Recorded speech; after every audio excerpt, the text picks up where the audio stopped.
look at some very basic summary statistics: the mean, median, mode, mid-range, range, standard deviation, and variance. These are very easy to do in Excel. You just type your data or somehow get your data in Excel. And with the mean, you always start a formula with Excel with an equal sign. What that equal sign means is I don't want to do these calculations by myself. I want Excel to do them for me. And then you just have to know the formula name. And of course, there's many websites out there that give a list of all the statistical formulas in Excel. But for the mean, it is the average, if I can spell it correctly. And even notice when you start typing, all the formulas show up. So if you forget, you'll be like, oh, okay, there it is. There's the average.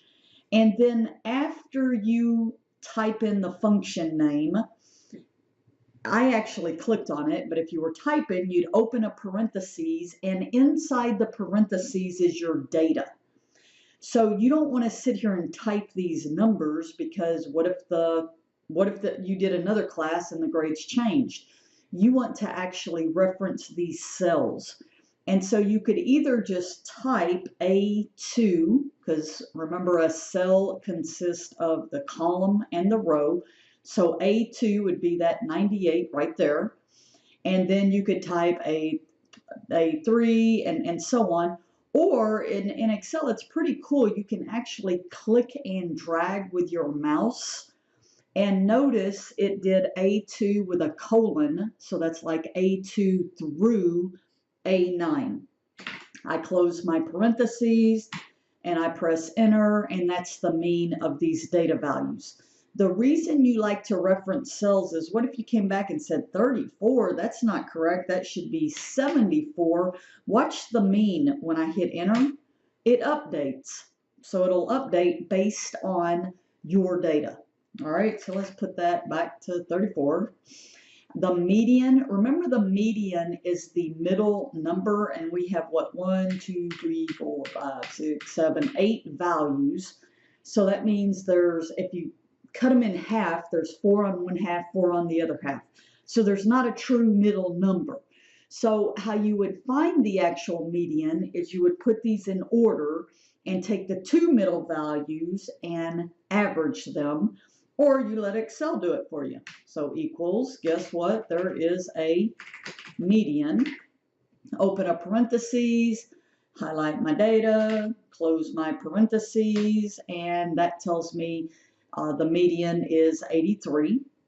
The mode is the number that appears the most, and I don't see anything being repeated, but let's see what it shows. So the mode, M-O-D-E in Excel. Open up parentheses, highlight my data, close my parentheses, and notice it put this pound n/a. So in other words, there is no mode. The mid-range is when you take the maximum value and add the minimum value and divide by 2. So guess what? You can do that in Excel. You can find the max. So you could just go over here and say, let's find the max, let's find the min. So the max equals max formula. Highlight these values. And again, you don't like to just hard code and say, well, I can see the max is 98. But once again, what if I change this value to 34? And so notice it updates automatically. That's why you want to reference the cells. And so then the min, there is a min function in Excel. I highlight my values, I close my parentheses, and I already know it's going to be 34. And so as we said, the mid-range equals the max plus the min. I want it to do that first, so I have to put that in parentheses. Remember the please excuse my dear Aunt Sally, do parentheses first, add the max, plus, I'm typing that on the keyboard, then I click on the min, close parentheses, and then / for divide, and divide by 2. So that gives me my mid-range. The range is just the difference between the max and the min. So that's why I kind of did the max and the min over here. Let's bold those because I can use it again.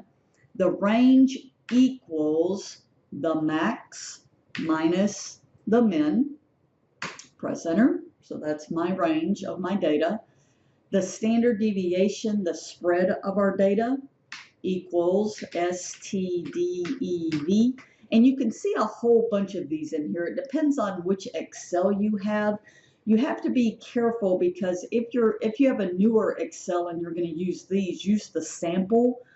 I tend to just use the old one, which it does say it's going to become obsolete, but I tend to go ahead and just use the Stdev, open a parentheses, put my data. So you notice every one of these, you start with an equal sign, you type the function name, you open a parentheses, and you put your data.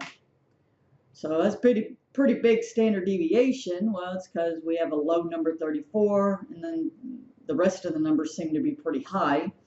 Then the variance, you can either take the square, or I'm sorry, you can either square the standard deviation, or you can just use the variance formula equals VAR. Again, they have different ones for population, for sample. I'm just going to use the VAR, highlight my data, close my parentheses, and you could see that if I squared this value, so let's do that, equals, take that value to square, I use shift 6 because that tells me the next value is going to be an exponent. I type a 2, so that says take 21.260292 and square it. I press enter and see I get the same value. All right, so other things I can do, maybe that has too many decimal places. I can go up here and say I don't need that many decimal places. All right, so the big key, once again, is reference these cells, because now I'm going to go in here and say, well, what if I have a better class? 100, 98, we'll leave the 92, 88, 99, 98, 97. So certainly I have a higher average. I have a smaller standard deviation because all the grades are a lot closer together. But again, this is the beauty of Excel that I try to get students to learn, is reference your cells. So now, guess what? I can save this spreadsheet and reuse it for any time I need to find these statistics. I just changed these values. The only thing you might do is move them over. Okay, so I'm just going to highlight them. I'm going to cut, and then I'm going to come over here and I'm going to just paste these. So my paste options, oops, paste. And the reason that I do this, I don't know why it keeps doing that. I'm telling you to paste. There we go. All right, the reason that I would do this is, what if I had more grades than this? Okay, so then I could continue down. Of course, I need to change my formulas to be sure that they continue further down. But again, you really understand what's going on with Excel when you start referencing cells and you understand the reusability of your spreadsheets. All right, have fun with these summary statistics.